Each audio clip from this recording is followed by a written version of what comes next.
Bien noté. Bonjour et bienvenue sur les ondes d'Esperluette à toutes les unités, épisode 7. Cette fois-ci, on va parler mythos. Moi j'adore les mythos, ils me fascinent. Ces gens capables de te dire « mais si, je te jure, j'habite à Lyon », alors qu'on vient de les croiser en train de travailler dans un H&M à Montpellier. Ces gens qui ont été braqués, flingues sur la tempe et tout, un nombre étonnant de fois, compte tenu du fait qu'ils ne sont ni James Bond ni membres de la mafia, mais plutôt étudiants en physique à la fac.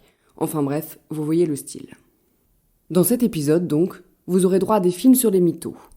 Le premier s'intitule « Comme elle respire ». Bon, déjà j'adore le titre, on dirait une définition de mots croisés. C'est un film sorti en 1998, réalisé par un de mes chouchous, Pierre Salvadori, dont vous pouvez dévorer la totalité de la filmographie si vous ne la connaissez pas déjà. C'est toujours humoristique, un peu mélancolique, sur des gens à la fois drôles et tout cassés, et c'est lui qui a fait En Liberté, par exemple, qui a eu un grand succès bien mérité lorsqu'il est sorti en 2019. Dans Comme elle respire, on a une Marie Trintignant franchement cinglée, un peu éthérée, là, planante, mais trop mignonne, complètement mytho du coup, mais qui a l'air assez normale, comme tous les mythos qui ont réussi. Elle raconte à une vieille dame riche qu'elle est elle-même l'héritière d'une grande famille, très fortunée, mais bon, voilà, elle a coupé les ponts, blabla, et la vieille dame s'attache très vite à cette jeune fille qui a tout perdu pour sa liberté, quoi. Elles deviennent copines et tout, sauf que la vieille est la cible d'un petit voyou, interprété par Guillaume Depardieu, qui fait semblant d'être un jeune homme bien sous tout rapport, genre gendre idéal, pour en fait lui soutirer du fric. La vieille, innocemment, lui raconte qu'elle a rencontré cette jeune fille très belle, très riche, très malheureuse, et du coup, lui, au lieu d'essayer de soutirer 3 sous à la vieille, commence à se dire que Marie Trintignant est une cible un peu plus intéressante et qu'il pourrait la kidnapper pour lui demander une rançon. Sauf qu'entre lui, qui est un sacré bras cassé, genre vraiment le genre de personne qui te donne envie d'appeler les encombrants, et elle qui est en fait mytho grave quoi, y a pas d'argent, en plus elle est un chouïa drama queen, genre oui, je suis mystérieuse, aime-moi et je resterai un mystère pour toi, rien ne marche et tout devient franchement lunaire. C'est un film très léger, émouvant, amusant, ça passe crème. Mes parents sont extrêmement fortunés. Mon père était un petit médecin de campagne, et un jour, sans le faire exprès, il a inventé le synthol. Ma mère, c'est tout à fait différent. Par sa mère, elle vient d'une très vieille famille, la noblesse autrichienne. Ah, je suis une descendante de Sissi, en quelque sorte.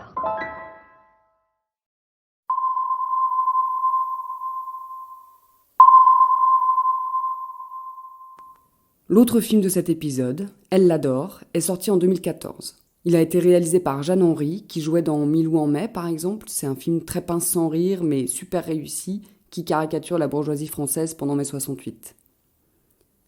Avec Elle l'adore, on est sur un film un peu brouillon, mais qui a quand même un scénario qui se tient, et surtout, Sandrine Kiberlin, que j'adore, qui est incroyable, qui peut tout faire, et dont le personnage est super attachant dans ce film. Elle interprète donc une esthéticienne très sympa, que les gens apprécient beaucoup, même si tout le monde sait qu'elle est mytho et qu'elle se fait des films. Comme tous les mythos, même acculée à devoir reconnaître ses mensonges, elle préférera creuser encore que faire marche arrière. C'est entre la mythomanie et le délire, puisqu'en fait elle réinterprète tout ce qu'elle voit et entend d'une manière soit tragique, soit dramatique, en tout cas digne d'un roman. Outre ces mythos, elle est ultra fan d'un chanteur, Vincent Lacroix, interprété par Laurent Lafitte. Elle l'adore donc, d'où le titre. Elle va voir tous ses concerts et tout en mode hardcore fan, et un jour, le chanteur, Vincent Lacroix, tue sa propre femme au cours d'une dispute.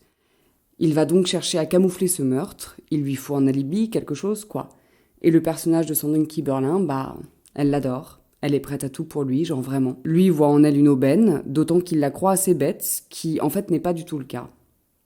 Le suspense tient pas mal jusqu'au bout du film, il y a une sorte de machination qui se met en place, et les rebondissements sont assez inattendus, ce qui est une bonne nouvelle pour des rebondissements du coup.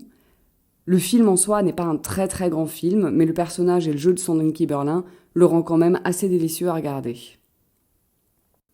Pour rester dans le thème, je vous suggère d'aller écouter la chanson Lies des Knickerbockers, qui est elle-même presque un mensonge car on croirait entendre les Beatles.